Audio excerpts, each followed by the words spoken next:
Well, hello everyone. It is today is Saturday, September 19th.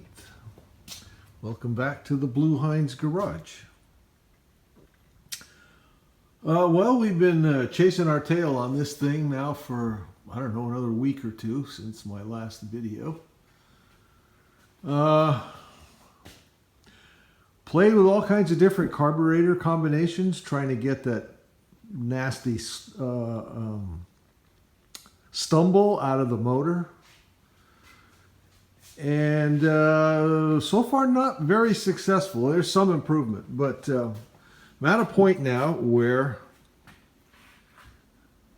I believe I'm done chasing fuel. I don't know if the problem is a fuel problem. I don't know if I've described it adequately. It's a difficult one to describe.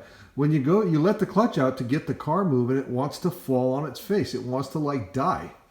It really is a chore to get the car moving.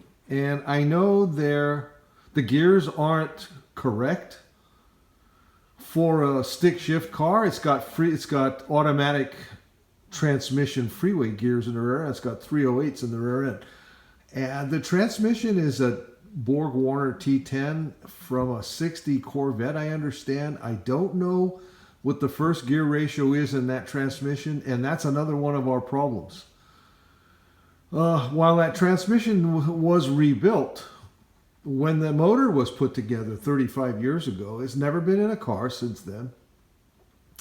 And what it's doing is it's popping out of second gear and popping out of third gear almost immediately. It doesn't even hardly need to warm up. And the warmer it gets, the worse it gets. But I mean, it does do it when it's not even warmed up yet. So that's one of our problems. The other one, like I said, is getting the car moving. I've tried, like I said, all different kinds of combinations of jets and metering rods based on the Edelbrock chart. And even some of my own. I figured out how to calculate the percentages that I was changing. And right now I'm at like 15% lean on the cruise mode and 3 or 4% lean on the power mode. And we, played with the step-up springs too. That's another, there's 5 different spring combinations you can use. So like I said, the motor idles fine. It runs great when you're when you're on the throttle. Got good power. It doesn't feel like a 283. It feels like something better than that, bigger than that. But like I said, getting it to move is a major pain in the ass. I took it to the transmission shop the other day to have the guy look at investigate the popping out of gear problem. And he checked out all the same stuff that we did and verified the fact that we had it all set up right. All the external stuff. The shifter linkage adjustments are all correct. It's not interfering with the opening in the floor where the shifter comes through. It's not interfering with the module that feeds the speedometer coming out of the transmission. It's close, but it's clear. It's not hitting. So we're at a point now where I brought him a Muncie 4-speed the other day for him to look at. He said the T10, the Borg Warner T10s are really getting hard to get parts for. And when you do find them, they're very precious. We had a Muncie sitting on the shelf. So I brought him the Muncie and he's going to look at that. It's an M20. From the identification we got off of it, it looks like it's a 65 to 70 M20 Muncie.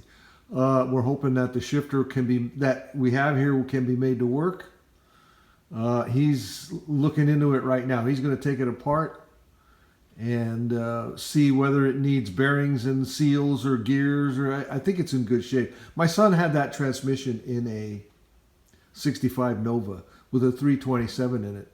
And he leaned on it quite a bit, but there was nothing wrong with it when he took it out of the car. He sold the car and he kept the motor and transmission. That's why it was over there on the shelf. But anyway, that's kind of where we're at. We're at a point now. I've been talking to a friend of mine who used to be an Edelbrock tech. The guy that did all my powder coating used to be an Edelbrock tech. And he's been kind of tutoring me on what to do with this carburetor. And I told him all the latest, and he was saying, look into the distributor. We put one of those Pertronics distributors on this thing, and he said he has not had good luck with the Pertronics products in general. So he said, you've been chasing the game. It still smells, even though I've leaned it out 15%. It still smells rich, and it seems like it's going through quite a bit of fuel. So he said, you need to look at ignition. You're going way down that fuel path. It sounds like you just not burned the fuel. So he said, if you got another, like if you got a points type distributor or whatever, pull the Pertronics out, put the points distributor in just to see how it acts. So I dug up an old one that I have. I'm going to make sure it's in good shape, make sure the points are good, and see if the cap on this one will fit that one or whatever I have to do to. I might go down that path too and try it. The other thing I'm looking at is the vibration damper that we put on here. It's a new one also, Pro Products or whatever it was called. It comes and it's got 2 timing marks on it. And reading the directions, I think we're using the right one, because it says there's one supposedly at 12 o'clock position for motors that you time looking straight down on a long neck water pump. You look down behind the water pump. We got that one blacked out. We're using the other one. But the puzzle here is that we set the timing up a couple of weeks ago at 12 degrees. And it seemed like it ran better. And that's another thing. There's 2 things it's doing. This is one of them. We set the timing up at 12 degrees. We put the timing light back on it a week ago, and it was saying 6 degrees. It's like, okay, how did that change? And what changed? So we got it at 14 again. And you know, you set everything, you make adjustments, it drives nice. The next time you get it up and start it, it drives like shit again. So we just haven't stumbled on as much as we're checking this and checking that and checking everything else, we haven't checked the thing that's causing the problem yet. So the other thing is, well, I'm going to change that damper.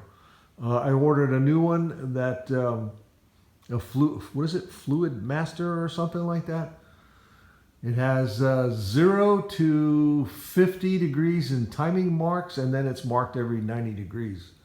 And I bought a pointer for it too that has like a 4-degree adjustment. We're going to use the piston stop thing and dial in top dead center and make sure we have top dead center on the timing mark and go from there. And that and maybe the distributor and see how it acts.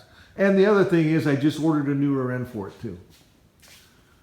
I ordered a 9-inch from Curry that will have 350 gears in it, which is these things were built with a standard transmission. They had 355 gears in them, or 411s.